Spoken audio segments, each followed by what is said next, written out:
It was mid-February of 2019 when I was sitting in the middle of my mastermind group.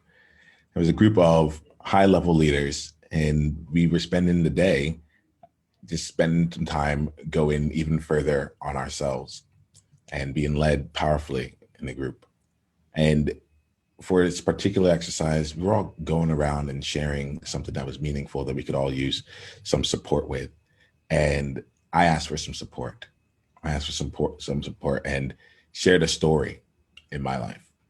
And honestly, to tell you the truth, the story that I shared was really about uh, a story of belonging, of a time where I felt like I didn't belong. And I got some feedback. I got some feedback on that story around where it was powerful, where it was missing the mark. And I remember sitting in that circle, just really trying to get through a frustration. And the frustration I was trying to get through was the feeling of not being understood. And so as I was telling the story, people were coming back and giving me feedback, and they told me that I wasn't bringing enough emotion to it. They weren't able to feel my emotions in it. I remember being really frustrated, and then like saying, "Okay, well, if you want to hear a story where I have emotion, here it is." And I shared this belonging story with them. And right after I finished it, someone to my left raised her hand, and she said, "You know, you have this beautiful name. It's Niyama. And this story, you just use that word there. And I think to myself, why aren't you using that powerful and beautiful name more often?" You see, at the time, sitting in that circle, I'd been going by the name Nemo. I had been Nemo for over 20 or about 20 years at that time, ever since I was a high school student. And I got that nickname from my band group.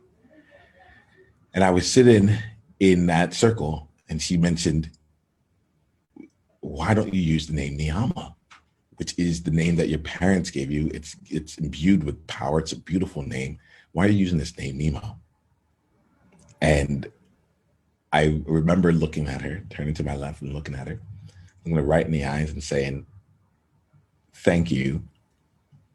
And that's it. Just simply like accepting the comment, but not really receiving the comment. You know how that is. You know how that can be, right? But it's like thanks, but like I'm Nemo. I'm Nemo. And just really refusing the call to step into anything beyond. Right afterwards, I didn't know this. It was kind of like the 1-2 combo. Right afterwards, another gentleman in the circle stepped forward and said, "I need to tell you something, Nemo. And I'm going to say this loudly so you can hear it." And that kind of perked me up. I got like set up straighter in my seat. And I put my hands open and upwards on my lap so that I can take in the moment. And he said, "I need to say this. So I'm going to say this so you can hear it. You are a big, black, bold, beautiful man. And when you are that, people get you, people understand you because you are being in the fullness of you. You're just complete. You just make sense. But when you do this thing, when you're being fluffy and creamy and all around white, we lose you, and there's a disconnect, and we don't know what it is, and it causes a little bit of discomfort. And the thing is, Nemo, you don't need to make us feel safe. You don't need to make anyone feel safe." He said those words to me, and I I had no words to say afterwards. I had no words to say afterwards because inside of me there was almost like a chasm that got opened up, and I can feel almost on the inside here a massive shift because he had said the words, "You don't need to make anyone feel safe." And I hadn't realized it at that time, but I had put the burden, the responsibility of making other people feel safe around me as one of my top priorities. As one, and I was so in it that I didn't recognize that I was doing it. Why? Because And as he said, I am a big black man. I'm a big black man. And the fear that I thought that people would get if they saw me as a big black man, the thoughts that would come to their mind, the stereotypes that I would go into, really did not have room for who I really felt I was. I thought if I was seen that way first and foremost, then I would be judged by that as opposed to who I am. And so in that comment, the juxtaposition of you are a big, black, bold, beautiful man with it is not your job to keep anyone safe. You do not need to keep anyone safe. And my colleague turning to me and saying, there is power in your name, Niyama. Why aren't you using it? Somehow that led to this magical confirmation of events. And like I said, it almost felt like there was a chasm within me that just like opened up wide enough for this name, Niyama, which I hadn't used in 20 years, to come forth. And I still have the notebook. I wrote down in this notebook here, I said, I am Niyama Shang. I am Niyama Shang, Niyama Shang, Niyama Shang, Niyama Shang. I was crying at the time. Tears were flowing down my face. In fact, after he said it, I didn't have words, and I'm a talker. I reached up to this gentleman. I just gave him a hug as tears started landing on his shoulders. And the rest of the circle continued with the exercise, and I sat down. And after what felt like an hour, we closed the circle down before our evening activity. I just had one thing to say. It was the only thing I could say. So while we were all sharing our insights for the day, I came out and made one announcement. And it was, as of this moment, Nemo is complete. And going forward, I shall be Niyama Shang from here on out. It was on that day that I started to reclaim the power of my name. And that's here is what this conversation is all about. It's an opportunity for us to explore the power of our name, the power of the names that we were given, the power of the names that we were chosen, the power of the names that we have chosen. And also the power of the labels that we may give ourselves or the ways in which we use ourselves. Just understanding the power of names in both the literal and figurative sense for us. I am Niyama Shang, leader of the World Joy Movement. And today we're going to have a World Joy conversation. A World Joy conversation is not like any other conversation you typically have. This is a conversation where we're not here to debate or convince, but we're actually here to listen and to be transformed. See, that last part is really interesting. To be transformed. We're not here to change anyone else. We're not here to get other people to see things the way we see it. We are actually in this space for a space of transformation, to share in such a way, with such level of honesty and depth, that we encourage, absolutely with courage, that we are, each individual here is able to transform themselves just a bit. Our measure of success here is 1% different. You can leave here 1% different, 1% deeper in your knowledge, 1% more connected to yourself, 1% more connected to someone else. Then we've succeeded in our conversation. We look at our World Joy conversations as an opportunity to leave the way that most people think that connection and communication and relationship is formed. And instead, we give ourselves a chance to explore the communication techniques, tools, and experiences that are going to take us and help us move forward in this ever more uncertain and ever more volatile world. Because one thing that we found is that as the times get less and less stable, as each day looks more different than the day before, the fastest way to have the surest footing is to be able to be in communication, to share ideas, to share information, to get to get help, to have someone look at you and ask a powerful question, to help you see places you haven't been and that no one else has been. It's hard nowadays, and we each have our challenges, and we come together under a conversation to be able to find that deeper connection. And through that, through the connections built here, find opportunities to collaborate all throughout the work that we do, and even further on the World Joy Movement platform, which you can go to by going to beworldjoy.com. So today, we're going to have that kind of a conversation all around the power of your name.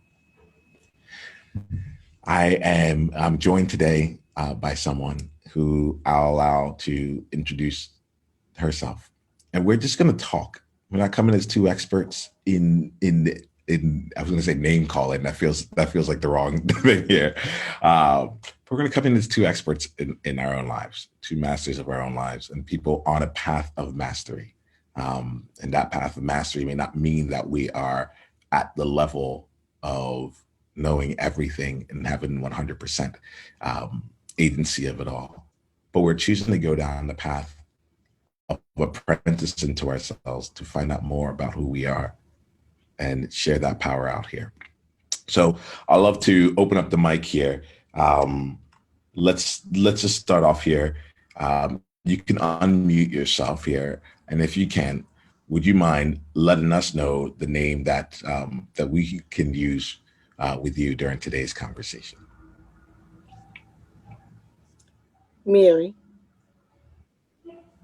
Hey, Mary. Hey, Mary. It's really wonderful to have you here. It's really wonderful to be in conversation with you. Throughout today's conversation, like I love to say, I'm going to lead, but you're in control. So what that means is like, we've started out this conversation a certain way with me sharing a story. I'd love to hear some stories from you as well. But let's just go back. Let's just be in the conversation here. Mary, can I ask what made you say yes to this conversation? What made you say like, oh yeah, like something's going down and I want to be a part of it? It was the conversation about, I felt like it was self, the true, authentic, genuine you, me. And I think that's where it starts the core. When a person can be authentic with themselves first, then you have an authentic conversation. And I wanted to grow in that area so I can have better connections than I already believe I have. So I was like, yeah, this is the thing, to grow me so that I can connect better. Indeed it is, Mary. So let's play with this here. I'm glad that you're here. I'm glad that you're here. It's so interesting. I'm realizing in this moment that, you know, in sharing the story, it's created a certain space. And I want to leave room for I want to leave room for whatever we need in this place to both play and to continue to go deep. Mary, I'm curious. I'm really curious here, just so I can get to know you in this particular space here, right? Would you mind sharing? Let's see. Let's think about this. What does your name mean to you? Mary is inclusive of who I was born, the legal name I was born with that my parents gave to me.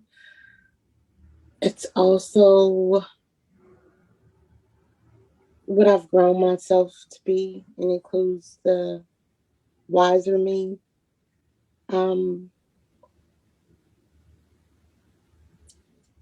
My name means light, a gift, a guide.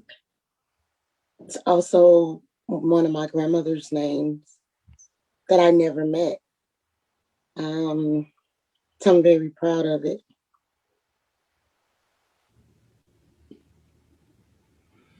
And you say that it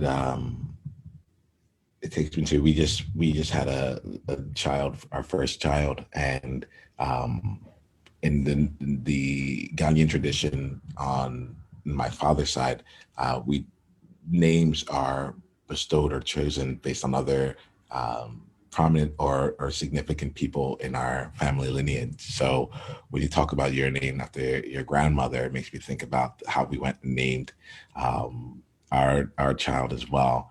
And it just there's power that comes through that there. And an added note, my full name is Mary Lou Jean Porter, that I was born with. Mary is my mother's name, and Lou Jean is my father's mother's name. Mm. I don't tell everybody my full middle name. People that are very close to me know me as, they may call me Mary Lou. I have a good close friend that just calls me Lou or Louie. I love my grandmother, and I used to be more proud of it when I was younger, but kind of embarrassed at the same time of a young person having what society thought as a quote unquote older person's name in my generation. So I like advertise it. I just say, okay, I'll let some people call me Mary Lou, and it's just Mary L. For years, I just used my middle initial and my full name. And then I decided that I love my full name. I would own it, but still wouldn't allow everybody to call me that name because it felt like a personal thing. That if you call me by my full name, or at least my first two names, we're very personal. Um, so I adapted Mary LP. It felt still personal, like a little closer connected and inclusive of my name. And it also felt like the me that I designed, that I always wanted to be, not who everybody else said I was or thought I was. Because as Mary L. Porter, all my life, I lived according to other people's terms and what they wanted. So I didn't want people to call me Mary L. Porter because I felt that that wasn't the authentic me. I have come to realize that the me today is self created. I've created the world, the authentic me, from the little kid that was initial to the adult that has acquired many wisdoms. So I believe that like Mary LP is just all inclusive, open enough to be personal and allow other people in, but still have my self and to be a little bit selfish.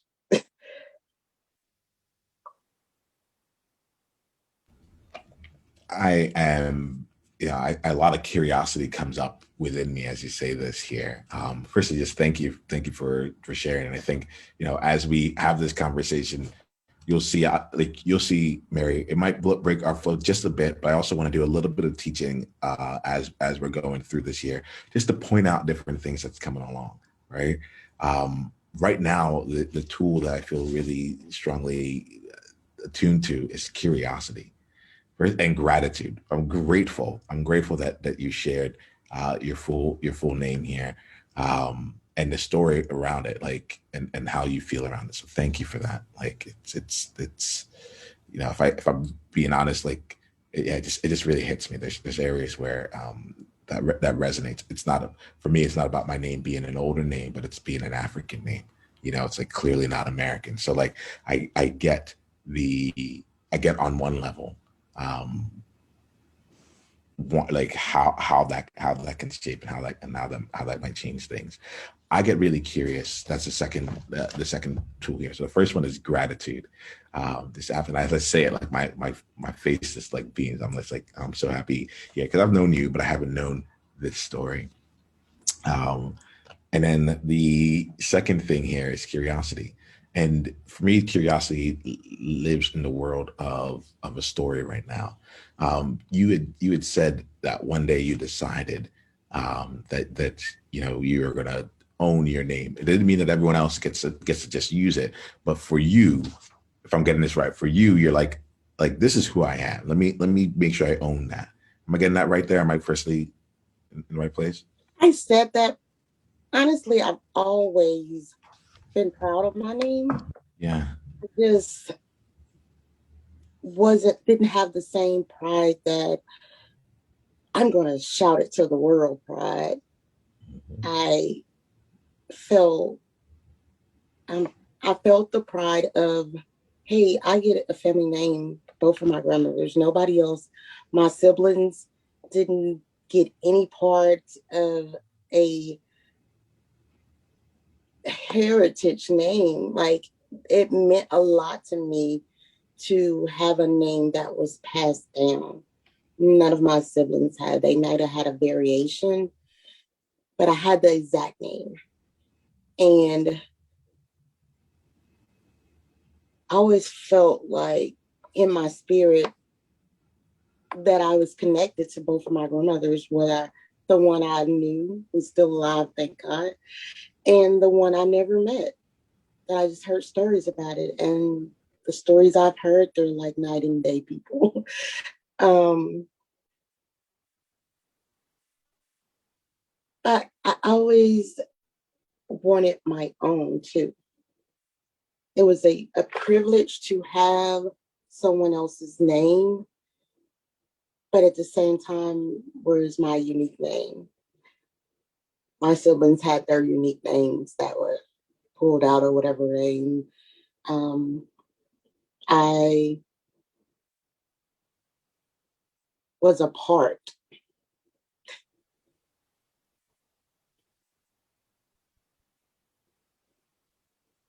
Excuse me, I just had this.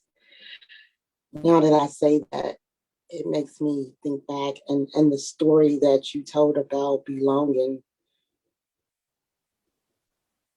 I never saw my name like that.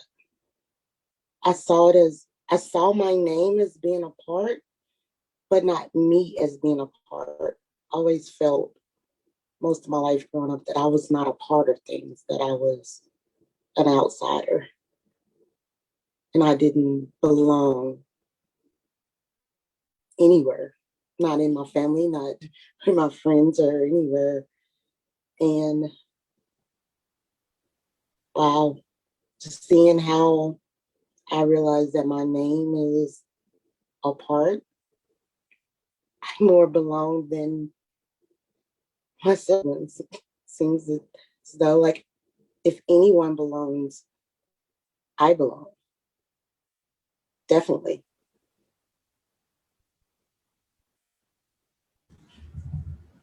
Man, how does that feel to say that aloud to come to that? I know. And let me rephrase that question, Mary. I'm just really curious what's going on inside of your body right now, like as you say that. Man, it's like a bundle of this little fire ice. If I were to give it a description, because I'm a creative visual person, Mhm. it looks like a electrical bluish reddish ball that's just like pulsating. That's how it feels like from like here to my upper torso. And then I feel like tingles throughout my extremities. I It's amazing. Again. I said it's amazing. I don't I'm about lost for words and I talk a lot and I usually have a lot of words. Yeah, I asked because in my mind I was making up. I'm like, oh wow, that sounds tremendous, right?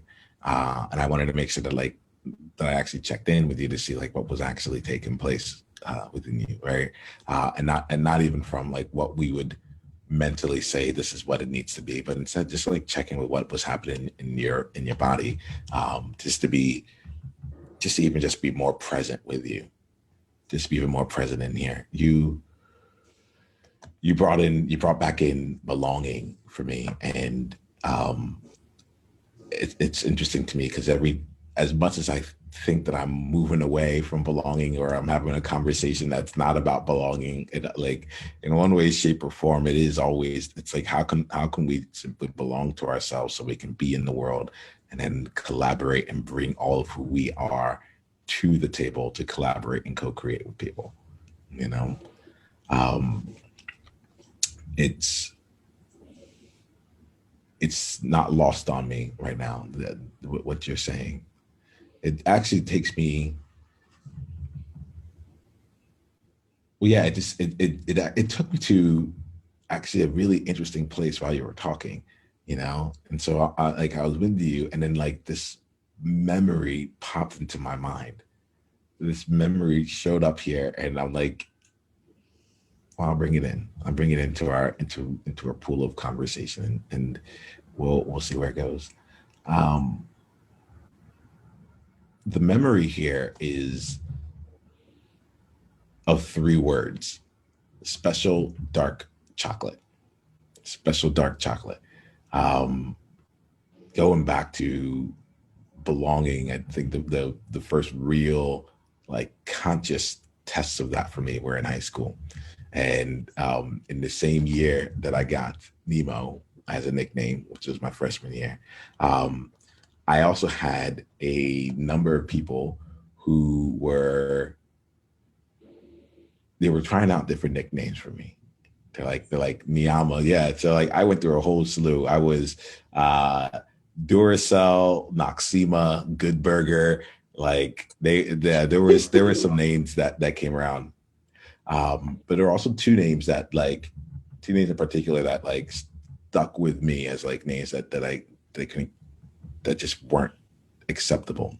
That really got into the space of just true non-belonging. And I think this is important for me. Like when the two names that came up, one of them was a group of people who just called me Black Guy, and they would just say, "Hey, Black Guy," and that was the nickname they gave me. We were Actually, I was about to find myself making excuses for them. I'm gonna let that go, right? And then the other one was Special Dark Chocolate, you know, and it was SDC. It was the abbreviation of that nickname. Um, and I'm curious to myself why that came up right now.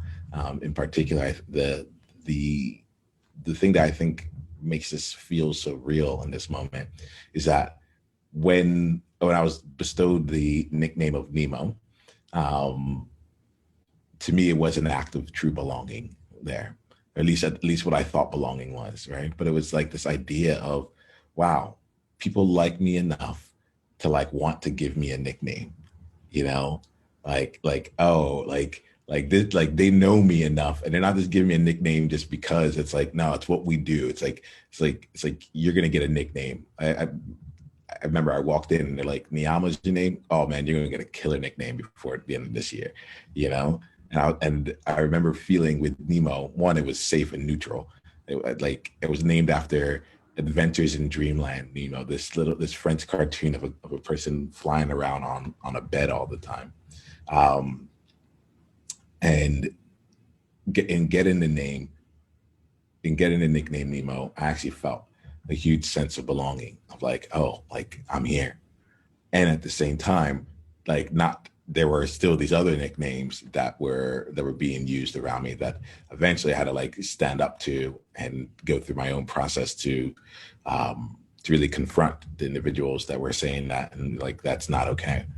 Um, in this current moment, I'm thinking to myself about how long I allowed it to be okay. Um, and that just was what it was.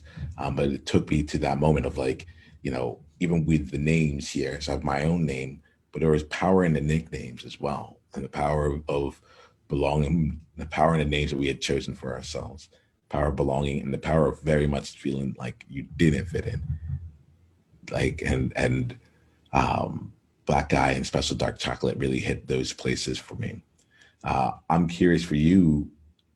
I'm curious for you as you were going through life here, if there are any names or nicknames or different like labels that you put on yourself that for you like continue to help you feel more belonging, or not belonging, or if you have any comments on what I said, like please bring it in. Like I love to get your thoughts. I did not expect to go here, and so I think it's part of the World Joy philosophy. We go where the moment takes us. And we're there with it. It's very interesting.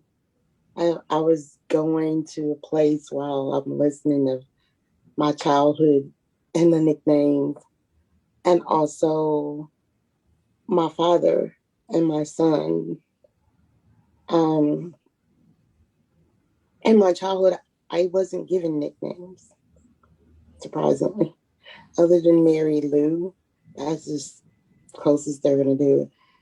Other nicknames would be like name calling. I got that, but I didn't get nicknames. And that belonging you were talking about, I felt that you belong if you have a nickname. Everybody I knew had a nickname, and it was usually their name shortened or something they were well known for. Well, I was only known as the smart kid, top of the class. And so they didn't call me, hey, top of the class or hey, smart kid. Um, so I went through, I don't know how many different phases and series of trying to create a nickname for myself. And I tried to shorten my name. I'm like, why? People would ask me, why are you trying to shorten your name? It is the shortest name. It's only 4 letters. And so I came up with Riri and May and all kinds of things. Then I started lengthening it and calling myself May Rose and Rose May. And eventually I let it go. My sisters and they bring it up every now and then and say May May or something. Is it May May or Riri? I mean, I literally wrote it on everything thousands of times. Finally, I was like, I'm Mary, and I'm just Mary. To this day, when people say, what do I call you? I'll say, just call me Mary. I don't care what age you are or whatever. It's just Mary, because that's who I am. And my dad has this thing of not calling people by nicknames too often. Every now and then, if you can't get your name right, he has this adamant about calling people by their name they were born with. And I never understood it. And he would say, what's wrong with calling up? That's their name. That's what you named them. Like my son is Dennis Kyle. He has Dennis from his dad, but he's not a junior or second because he has a different middle name. And we always called him Cal in the same household. It was easier to differentiate. And after the divorce and a series of things, my son goes back and forth whether he wants to own that name because he doesn't want to walk or be anything like his dad in the shadow because he has a negative um, experience with his dad. So when we call him Cal and my dad says Dennis, he's like, what's wrong calling him Dennis? That's his name. Or my daughter who has tons of nicknames, he always calls her by her birth name, which is McKaylin. Can't always spell it, right? But he always calls her by her full name. And if we call her a nickname, sometimes he'll even say, who is that? And that who is that? Well, I just said that is it just brought curiosity to me of when we create these names other than the name we were. I'm not just gonna, I don't even think it's a given we were birthed with. It's our name. Um, who is that? Like, is it authentically you? Is it a self created you? Is it created from what you wanted to create, you chose? Or was it created from the environmental experiences and things that were influential to you? Or is it both? It's really curious. I love that. And I like in this space, I'm tempted to try and like see what the answer is. And I'm like, oh no, that's not what this is about. Like you just you opened up something here to slow down and allow that question to like play out over the upcoming days and weeks. Like who is that? And then the curiosity behind that. Is it created, taken on and so forth? Um, yeah, it's wonderful to be in this conversation here with you here, Mary. I think um I feel that when you talk about when you talk about it, that like just using the birth names there, uh as someone who recently reclaimed his name, like this has only been it's been less than 2 years. You've only known me as Niyama, and part of this is I'm like I want to let you know that there was a person that there was a whole person that existed beforehand, and to me there's like and the insistence I have on calling people by their name. Names have become incredibly important. Um, and it's as we're talking here, like I realize, like, oh wait, this whole conversation is it's all about belonging, isn't it? Like, as for me, it's what is the name that you prefer? And once you tell me, like, so I'll ask someone will tell a name and like, oh, is that your full name? And then they'll typically share their full name. Um, and I ask, what's the name that you prefer? And it's very interesting to see how few people feel like they get that question.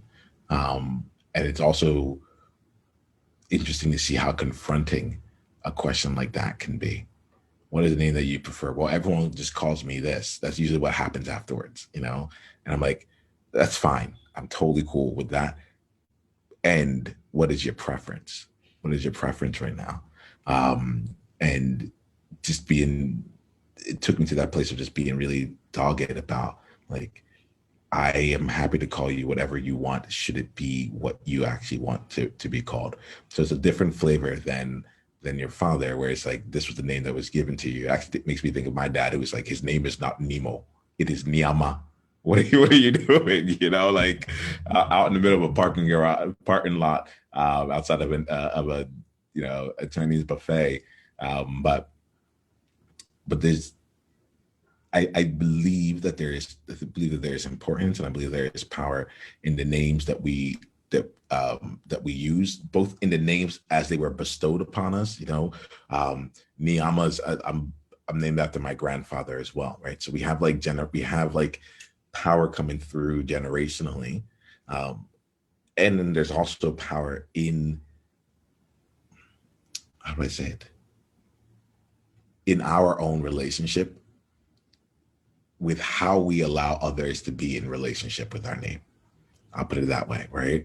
So there's one thing, at least I'll speak for me here, and I'll be curious for you and your experience with yourself or with any other people out there, where it's like, there's one thing to be about this for, um, actually, I'm looking at the time, so I'll bring this in and then we'll actually start wrapping up here for us today. Um, but I know that there's just a difference between I'm going by Nemo, and I'm going to go by Nemo because it brings me great joy. But I'm also going to go by Nemo because when you hear the word Nemo, it's going to put it like you'd be like the fish. That I have thousands of people who've done that like double take and said either their very next words. I'm like, hi, my name is Nemo, with a smile and with the delivery. And they're like the fish, or like the movie, like thousands. I was like, is it hundreds? I'm like, no, it is thousands of people that I've met that have done that.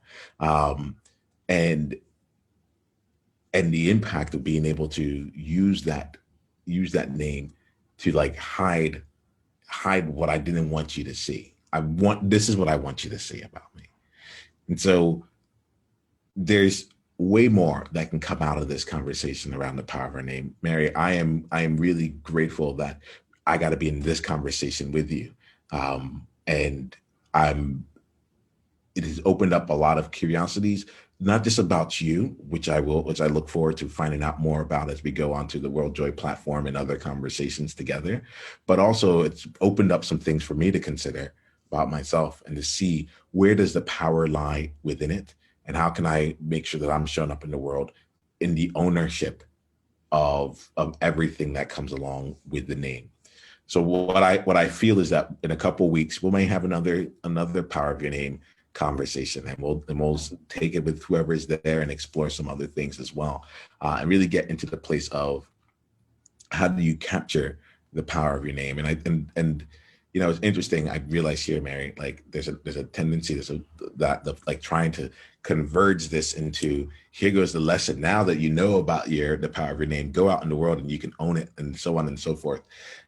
And I'm gonna purposefully choose not to go down that route right now, and instead allow for us to like let things emerge as the result of this conversation. I am curious for you as we end here today.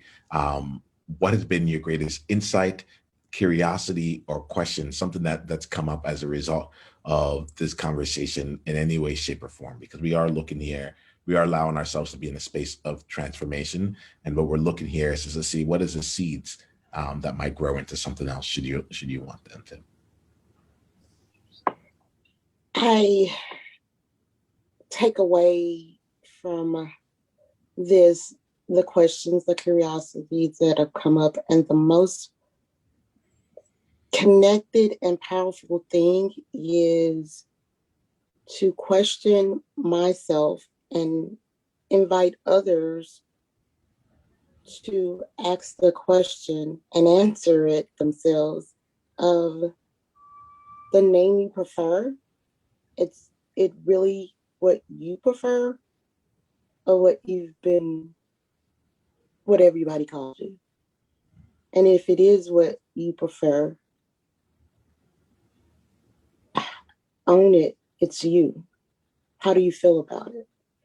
And I'm glad that I prefer Mary LP, and I feel more proud of it, and that I am showing up as Mary, not just because it's a given name that I was born with, not just because it's a beautiful name, or not just because everybody's told me that. I really overall feel that I am Mary. And it encourages me and inspires me to show up as that Mary. It feels like I'm more powerful. I can walk around, I am Mary. I am Mary, I am Mary. Hey, I'm Mary. Well, Mary, I am glad that we had this conversation. Thank you so much for being here. And it is great to see you and to see you even more fully. I'll tell you the impact of your shares here and being in this space here. So I do feel that our conversations can have a new level of richness, at least that 1% more richness to it, knowing more about you and knowing more about your story, knowing more about you and your relationship with your families and so on and so forth. I appreciate you letting me see the fullness of you here, or more of the fullness of you in this conversation. And I look forward to more of that. I'm going to speak really quickly to everyone here and just say we're at the end of this World Joy conversation. And if you're interested in joining us here in an upcoming conversation, just go to beworldjoy.com to come and participate in this. You'll have a chance to meet open-hearted strangers like Mary and myself. And we will engage in conversations with you. And in those conversations will be curiosity based to help you go and find out new things about yourself, or to remember things that you may not have thought were relevant or important at this time. so that you can reclaim it and add that to the powerful way that you show up in the world. Because right now, the world needs you. So go on, be heard, be seen, be world joy. I'll talk to you soon. It's the World Joy Movement. Yeah. What was your greatest insight from this conversation? And if you want to come and be a part of a conversation like this live, it's really simple. Just go to beworldjoy.com and come introduce yourself, and let's take the conversation to the next level, because you're there now. All right, let's play.